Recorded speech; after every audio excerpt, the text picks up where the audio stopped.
Yes, sir, baby. On the Radar Radio. Yo, very special guest in the building.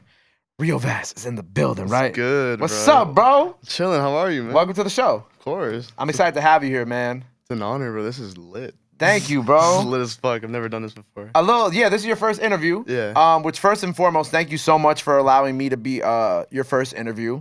It's truly an honor, and it's funny because we were talking a little bit before the interview, and I had Wolfface Joey up here not too long ago. Yeah. And Wolf is from Staten Island. He really opened my eyes to like this scene here in the tri-state. Yeah.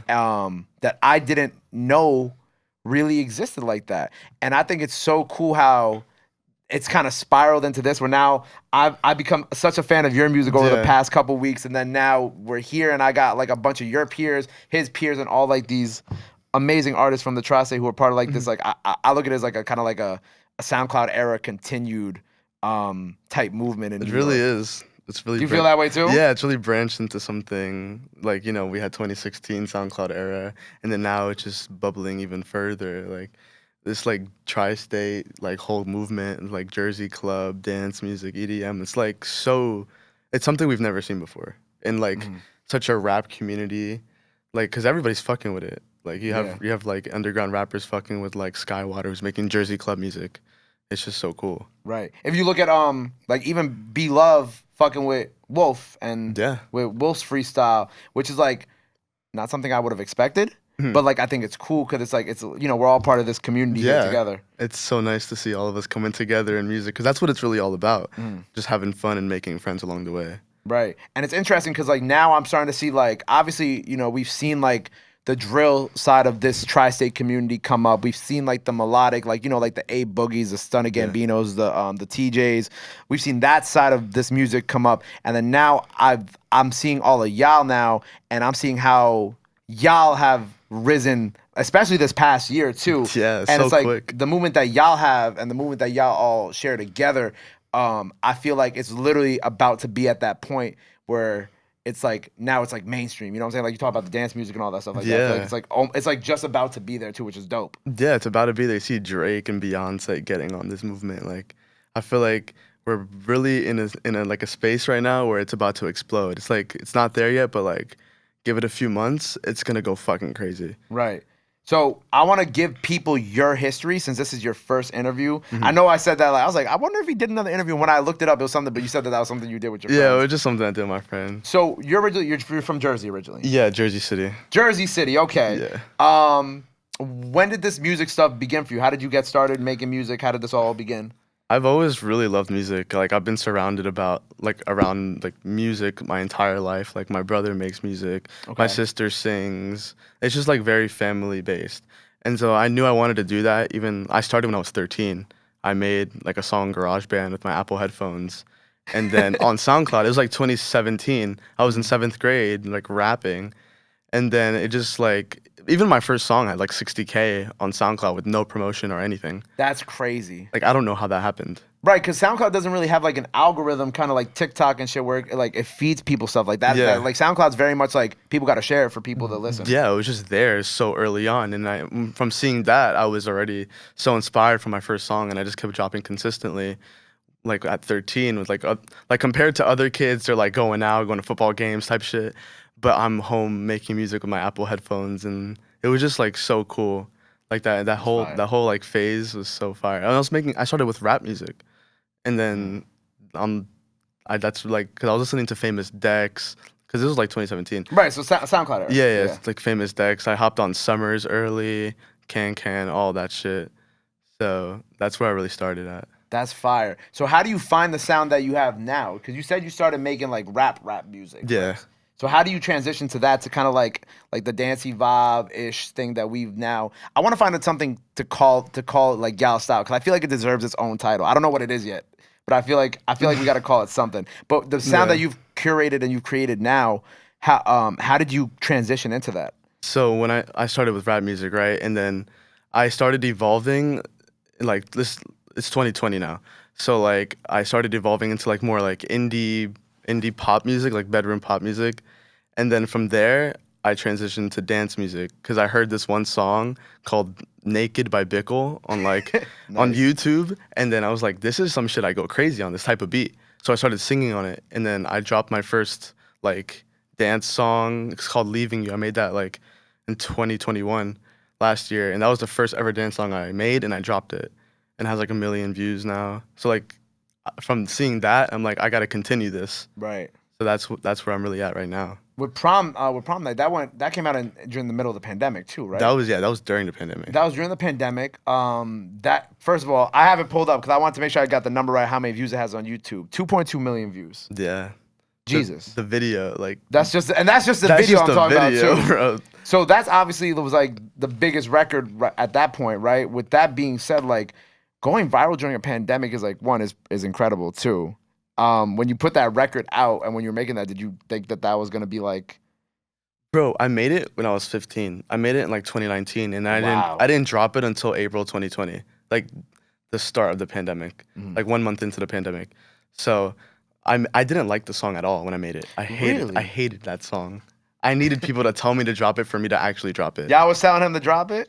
He was on. Yeah, my brother, he heard it, and I played the snippet out loud on my phone. Oh my God. And his room is right next to mine, and then he heard it he heard me playing it, and then he walked in my room. He's like, "You need to drop this right now."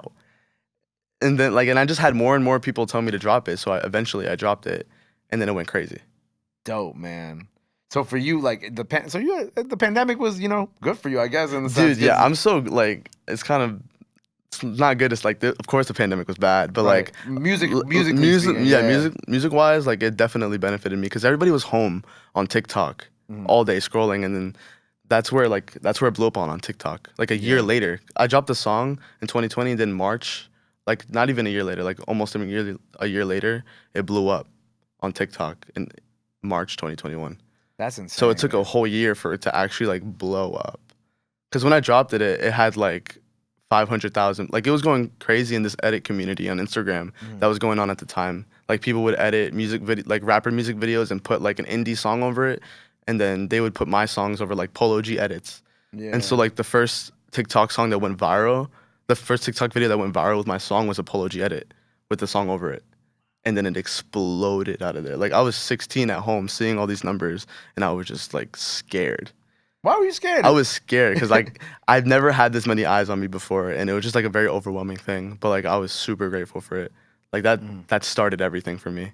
That's dope. Yeah, I've seen those videos of the K-Flock. There's so many videos of K-Flock dancing, and there's indie music over it. You know what I'm saying? That's literally what the community was. It was called the EditCom, and that was a big thing in 2020 during the pandemic. Yeah, I would always see the video. There's videos of K-Flock dancing to Fergie, and then there's also videos of K-Flock dancing to indie music and early 2000s punk rock and shit like that. So I've seen I seen those on my TikTok too. Yeah, I had Ron Suno. He posted Prom Night because there was an edit of him on Instagram, and then he posted it, and it had my song over it. No way. And I was freaking out. Oh, I wish his Instagram. He don't have his Instagram anymore. Yeah, I got deleted, right? But if I had his, do you have the video on your phone? Do you have it saved? Maybe? It's an old ass video. I don't have it no more. But it was an edit of. It was an edit of one of his music videos with my song over it, and then he just posted it on his story. That's so dope. So even that's even kind of cool. Did you ever get to talk? Did you ever reach out? No, I DM'd. Oh, you should have, bro. I DM'd him. I'm like, yo, this is my song. Bronny James did the same thing for one of my older songs, my rap songs. Okay. There was a basketball edit of him, and then had my song. It was called Aquamarine. It's a rap song that I had when I was 15. They put it over that video, and then he posted it, and I was freaking out because that's Bronny James. Yeah. I DM'd Bronny James. I'm like, this is my song. Never answered. I'm not surprised. Not surprised, but Man, you know what? That means LeBron's probably heard your song. I know he heard it. His ears, he heard that shit. LeBron definitely heard your song. It's crazy hearing stuff like this because, all right, so I've gotten the side of the TikTok pandemic stuff where it's okay, there's artists who Yxng who had a big record on there. The Party Girl record by Stay Solid Rocket. Oh, yeah. I've had him on the show. I've had those artists on the show, that they had those big sounds that just blew up and they got the deals off of that. Yeah. But you're interesting to me because the video edits were being made to this. You know what I'm saying? I think that's so interesting because I had seen all of those on TikTok during that time. I don't whether it was your song or somebody else's song. Yeah. But now that you're explaining the community and how that worked, it's kind of crazy to me, but like in a good way, you know what I'm Yeah, saying? I would Like, interact with those editors. Like I was deep into that edit community because I was very grateful for them. Like I would see edits with my songs and I was like, this is so cool. I would post them on my story. I'd be in their group chats. I'd be supporting them. Like it was just like a fun thing at the time. Right. And then now, like looking where we are now, where you're at now, like it's awesome because like I peep like young Chris follows you. Oh yeah, that's the homie. I've known him for like almost 2 years. So y'all were part of like were y'all how do y'all meet? Like online or So yeah, on Instagram DMs. okay. So like 3 months before he blew up, he had DM'd me that he fucked with me, and then I didn't see it after his first song blew up on TikTok, and then I DM'd him back, and then we just became friends ever since.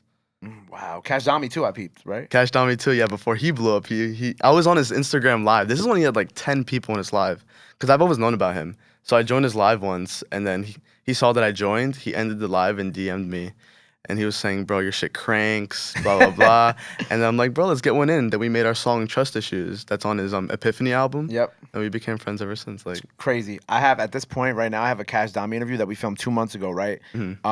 And the only reason I've been holding it is because they pushed the album back a little bit, and I Yeah. wanted to drop it at the perfect time, which is so fucking crazy now because I'm having y'all come on the show, and it's just like it's all Yeah. happening all at once. And I had this interview just from 2 months ago that I've just been holding because of the album because I wanted to be with the album. But now like I have you on the show and I have all of this movement too. And I think I don't know. It's weird how everything just works out timing wise. We're all connected. It's so crazy. Like I'm so different from them because I don't make that music no more. Right. But we're all so connected. It's like a family thing. It's so cool.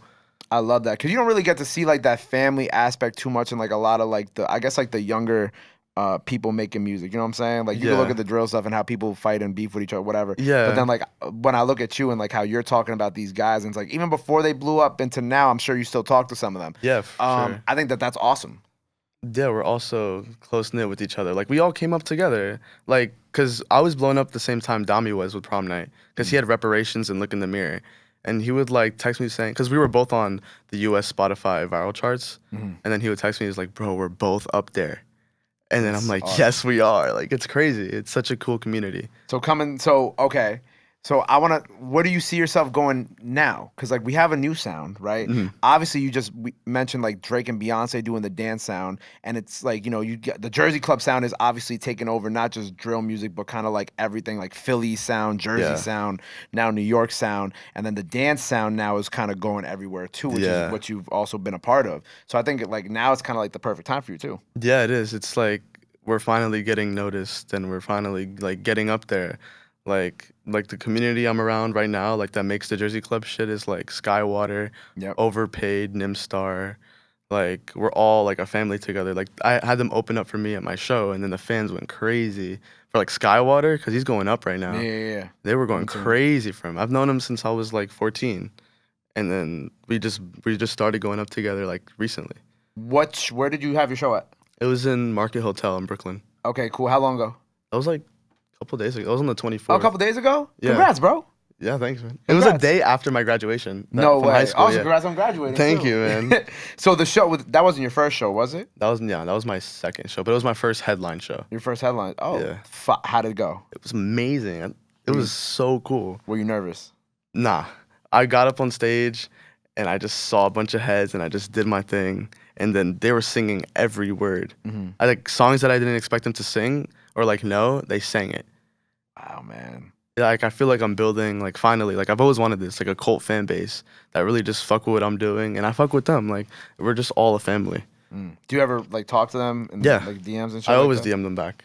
That's awesome. Like it's the best. Like I before like I became like known or whatever, like I always knew I wanted to connect and interact with my fans because that's what makes me who I am. Those are the people that support and just like dedicate their time to listen to me. Fire. SSG Kobe told me that same thing.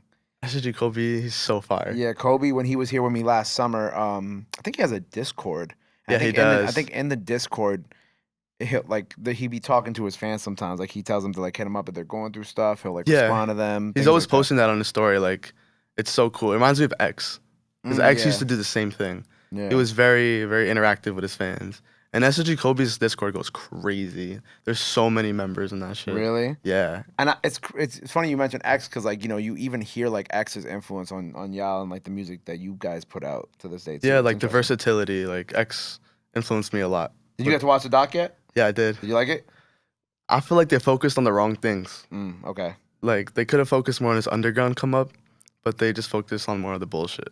Yeah, I think it's interesting because like I get why they showed all the sides though, but I do agree that there could have been more of like you could have shown more of the come up also because I think like the come up is probably like is the coolest part. Yeah, I know. Like the footage that they put of the come up there was already so fire. I feel like they could have added more.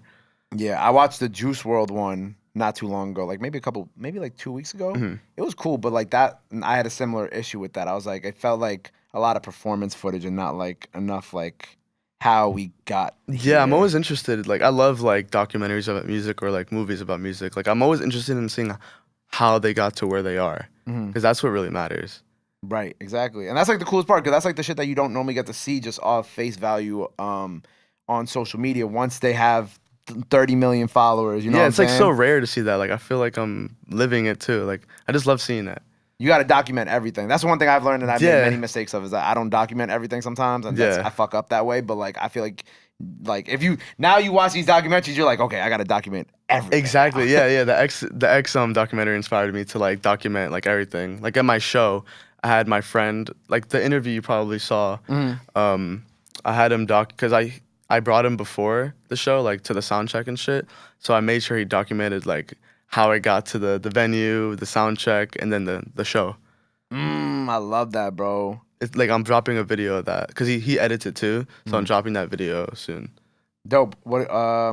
It's just gonna be a behind the scenes type video. Yeah, it's gonna be the behind the scenes, and then when the show finally like starts, because I had him on stage recording my performances too. Nice. Like a whole recap. I love that. So what are you working on right now? Obviously, you got a bunch of singles out right now. I've been peeping your SoundCloud. You got a bunch of stuff on there. Yeah. What are you kind of like working on? Like, what are you kind of building towards at this moment? Just I'm dropping more singles because I just dropped the EP in April, so I just want to push out more of the singles, like the dance shit, and like I want people to be more familiar on who I am because I feel like I'm coming up like right now, like. Yeah, we in the moment right now. We in the moment right now, so I want to drop more singles, get people more familiar with the sound. Eventually, I'll drop like a project, of course. Yeah. And like, bro, making projects is like my favorite thing ever. Because it's like, I don't think of it as just like each song after another. I think of it as like a whole experience and a body of work.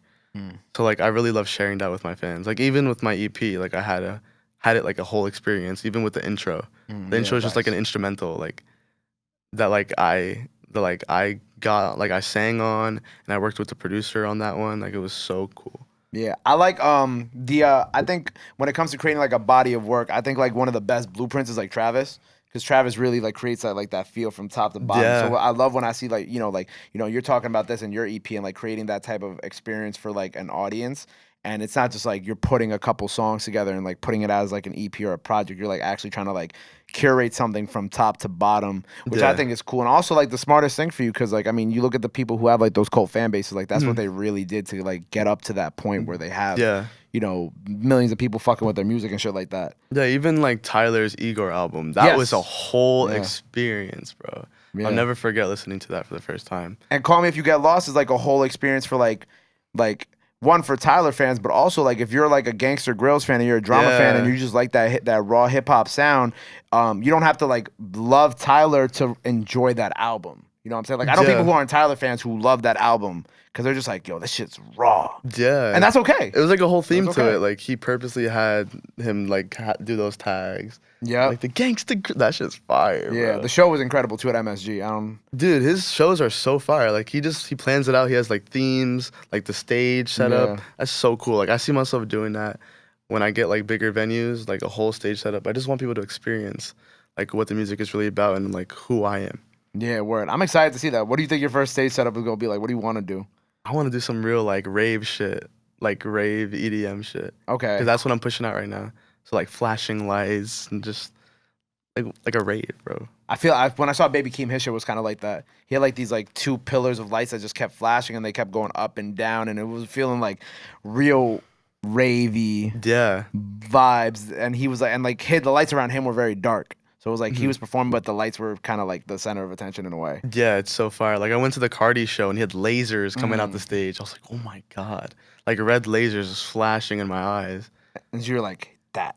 I was like, I need that. You're like, I want I that. need that laser right now. I want that. So I'm gonna ask you what I asked Wolf then, because well, one, I want you, like, when you leave here today, any artists that you fuck with from y'all scene that you think, you know, on the radar got to tap in, I would love for you to send them to me. Yeah, of course. Because I think that your scene is so dope. But also I want you to name drop some people. So who we gotta be on the lookout for? Who you kind of messing with right now from your scene that we gotta kind of get in tune with? Skaiwater. Skaiwater. I've been saying his name a lot. Skaiwater is it.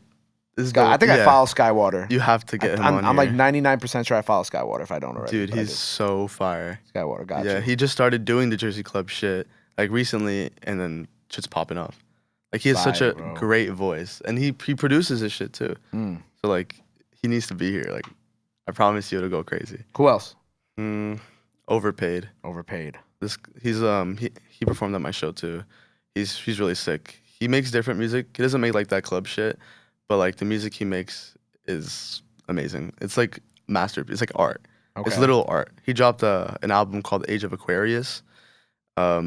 And it features Skaiwater and then this artist named Red Veil, and it's just like a body of work. It's like it's art. Dope. He's so fire. Yeah. Skaiwater and Overpaid. Coming for y'all. Coming for y'all. Gonna be getting a DM from me real soon. Yeah, they need to come here, man. So we got a full body of work on the way from you. More music, more shows. Yeah, definitely more shows. Anybody else you working with right now that the people got to be on the lookout for? Any collabs on the way? I feel like everybody knows this, but like I've been working a lot with like Midwxst. Yes. Alden. Like I was just in the studio with them making crazy music. It's like we made a song that the first half is plug music, and then when I come in, it turns into like a whole dance section. Nice. And then it goes back into plug. It's like it's crazy. Like I've never heard something like this. How did you and Midwxst meet? The IG too?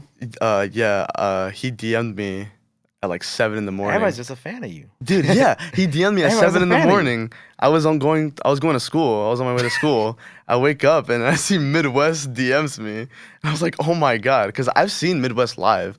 Like I went to an autumn show with my brother and I stood behind him at one of the autumn, because we were on stage. Because my friend Jades, you got to get Jades on here. Jades, okay. Jades is crazy. I'm going to have you send me all these IGs before we do the freestyle while we set up. Dude, yeah, Jades is from Florida. He makes like real like 2015 plug music. But that's not even all he makes. Like he makes that for fun. But he makes like alternative music at the same time. His voice is just crazy. But yeah, he was performing at the autumn show.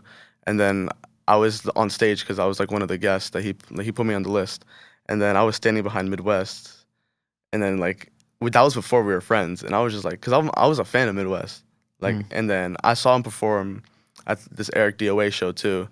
He was brought out as a guest, so I've always seen him, and then him DMing me just didn't feel real. Like I was just like, oh my God, what's going on? Midwxst is in my DMs? What? Yeah, and then we just became really close, and then now we're making music together. Like we're really tight now. Coming soon. Yeah, coming soon. Coming soon. That is coming soon. Fire, bro. Well, I'm excited to see what you do here on our freestyles today. I'm sure the people are going to love it. I'm sure you're going to kill it. Congratulations on all the success so far. Thank you. Thank you very much for allowing me to do your first interview. It's really an honor. Before we sign off here for the day, let the people know where they could follow you at. Anything else you want to let them know? This camera right here. This camera right here? Yes, sir. All my socials are literally Riovaz, so just search me up and then you got it there. It's really all you have to do. That's really it. That's really it. That's really it. I don't know what to say, man. Well, make sure you go follow him. Go run up that freestyle out now. You already know what the vibes are. Go show him some love. Go show him support. Love and support is free. Until next time, Riovaz on the radar. My guy. Appreciate you. Appreciate you. Love.